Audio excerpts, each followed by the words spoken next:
Bowers, what is your present occupation? I'm Vice President of Lockwood Meadows Incorporated, which is a real estate land development company. And where were you employed on November 22nd, 1963? At that time, I was employed as a tower operator for the Union Terminal Company. And where were you at about 12:30 that day?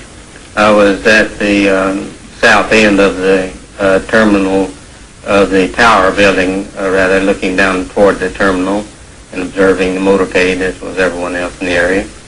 Could you tell us what you heard and what you saw from about 12 noon until the time that the shots were fired?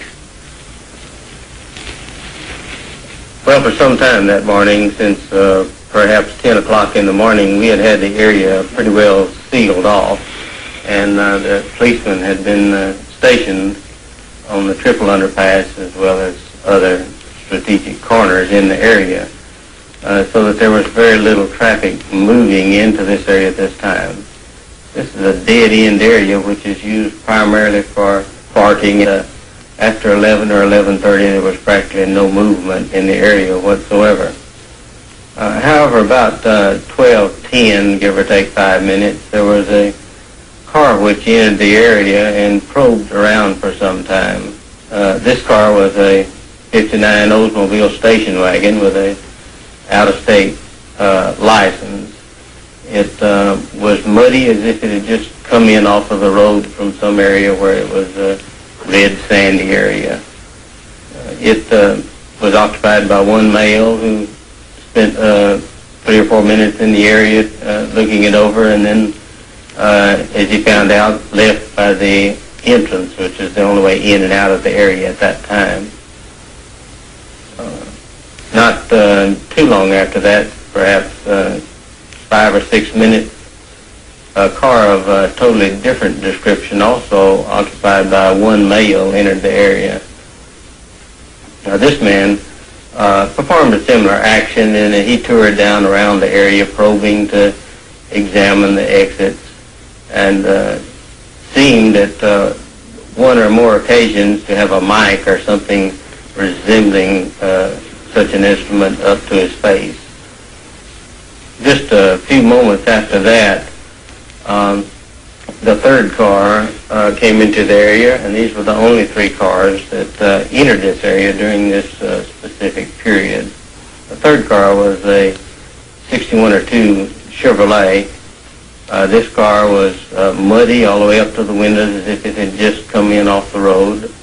It had an out-of-state license identical to the first car of the series, and it also had political stickers on it, which were not only for the same candidate, but were identical in nature and color, so that they appeared to have been from the same group. This car was occupied by one male who spent a little bit more time in the area than the others, and probed down by the side of the tower where I was located.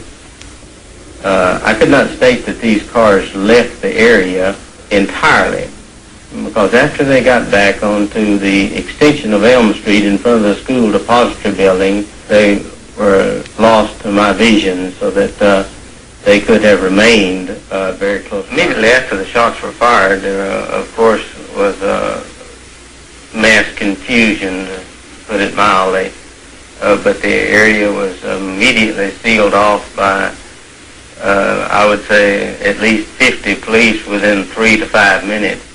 The first one to appear on the scene, other than those who, of course, who were standing around, including 2 on top of the triple underpass, was one who rode a motorcycle up the incline coming up from the lower portion of Elm Street, and he rode perhaps 2/3 of the way up or more before he deserted his motorcycle.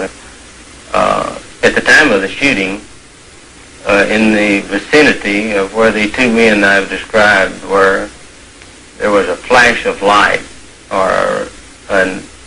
there was something which occurred which caught my eye in this immediate area on the embankment.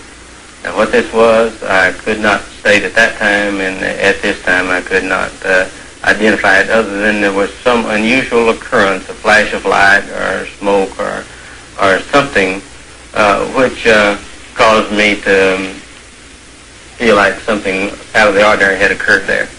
In reading your testimony, Mr. Bowers, it appears that just as you were about to make that statement, you were interrupted in the middle of the sentence by the commission counsel, who then went into another area.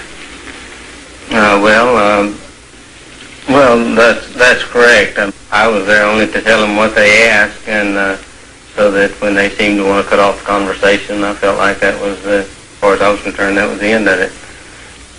Mr. Bowers, how many shots did you hear? There were 3 shots, and these were spaced with 1 shot, then a pause, and then 2 shots in very close order, such as perhaps almost on top of each other, while there was some pause between the first and the second shots. Did you tell that to the Dallas police? Yes, I told this to the police, and then also told it to the FBI, and also I had a discussion 2 or 3 days later with them concerning this, and they made no comment other than the fact that when I stated I felt like the second and third shots could not have been fired from the same rifle, they reminded me that I wasn't an expert, and I had to agree.